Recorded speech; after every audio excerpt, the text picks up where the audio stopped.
Hi, I'm Richard. I'm Margot. And this is week 1 of the Balboa Fundamentals class at Wednesday Night Hop in March 2016. Tonight we talked about the Willie Desitoff basic, the downhold basic. We started out by doing it in place with keeping the idea of keeping your feet on the floor and quick, quick, slow, quick, quick, slow, quick, quick, slow, quick, quick, slow. Then we talked about moving the basic around by moving your body, changing the center of mass, and keeping your feet under you. Quick, quick, slow, quick, quick, slow, quick, quick, slow. We did it around the room. We went backwards, we went forwards, we went around in circles. Two of the things that we talked about for follows and for leads a little bit as well is the idea of keeping our heels together and letting our toes splay a little bit naturally. We're not trying to force a 45-degree angle or anything in particular. We just want to make sure that our feet are not straight on to our partner and that we're not kicking them when we move, when we get actually in close to them. And then we added a little bit of shape to the basic, a little bit more structure instead of just the free form, quick, quick, slow with feet on the ground, with a back together walk and forward together walk, step together walk, and step together walk. We did that alone, and then we partnered up. Yeah. We did both roles. Everybody led and everybody followed the first couple sections. So we talked about the idea that the basic is backwards on the left foot and forward on the right foot for both partners, and that when you put them together, you just change which one you do first, depending on if you're leading or following. For the connection, we talked about having the weight a little bit forward over the balls of the feet, presenting the chest, giving the idea of this nice Matador shape. Leaders, you want to present the area between like your right collarbone and your right hip for connection to the follower. Follows, we're going to come down the center of our sternum, and we're going to contact kind of at an angle, so not straight on, and not at a right angle.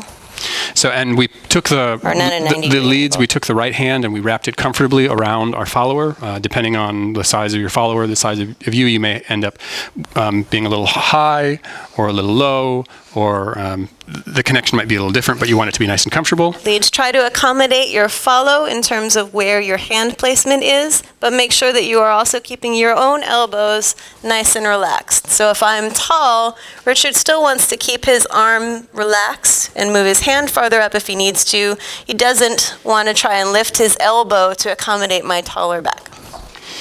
After we had this nice connection, leaders, we made a nice little platform for the follower to rest their hand on. Follows, we bend our fingers a little bit. Neither partner should be squeezing here. This should be nice and relaxed. Nice barrel of monkeys kind of connection. The elbow is pointed down at the ground, the arms are relaxed and at the follower's shoulder level. And then we did that basic in place where we had the leaders moving backward on the left to begin with. Step together, walk, and step together, walk. Step together, walk, and step together, walk. And you can add rotation together, walk, and step together, walk. Step together, walk, and step together, walk.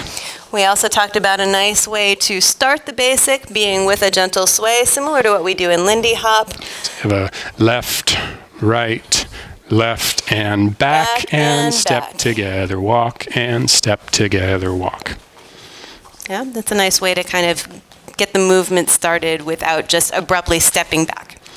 After we did the basic, we rotated a bunch and danced that with some music and rotated rolls. Then we started working on progressives, the first concept of ad-lib steps, where you take the first half of basic, you break it in half, you put in a bunch of 2-count moves in the middle, and then you put the back half on to finish it off. The first one we did was a forward progressive, forward from the lead's perspective. So it was a 1, 2, 3, 4, 5, 6, 5, 6, 5, 6, 7, and then back into our basic, 3, 5, 6, 7. And then we did the reverse progressive, which ends up being on a 1, 2, 1, 2. Instead, so you do a full basic. 1, 2, 3, 4, 5, 6, 7, and 1, 2, 1, 2, 1, 2, 3, 5, 6, 7. Leads, it's really important to make sure that you are not getting too far over your own feet in either direction. If you're moving forward, you could fall on your follow. If you lean too far back, going backwards, your feet will suddenly be underneath your follow. And then the follows start having to spread their knees to get around you, and things get all kinds of awkward. So make sure that you are just making a very slight change, almost like you're changing your weight while you're standing in line with a heavy bag of groceries. Like, oh, slide is so slow. Slightly forward. That much. Slightly back. Very slight. Slightly forward. Slightly back. And we talked about the way to communicate the forward and backwards progressive. If you're going forward, leads on that 1, 2, on 5, 6, 5, 6. We will just step forward on 3. We keep the weight over the left foot and do this kind of shuffle, 5, 6, 5, 6, and always keep our weight to the left of center. And then when we're going backwards, we keep our weight to the right and back, 1, 2, 1, 2, 1, 2, 3, until we change direction with the weight shift. I'm trying to think if there was anything else. No, we closed up by talking a little bit more about the history of Bal and how it was a nice closed form dance, danced in really crowded dance halls. And then we danced to our favorite exercise piece, the Bal Trainer, which escalates slowly in tempo. And we Come talk with us if you need a copy of that to practice. We hope you enjoyed the class. We'll see you next week, where we move on to the next type of basic, Maxi. the Maxi Basic. See you then. See you then.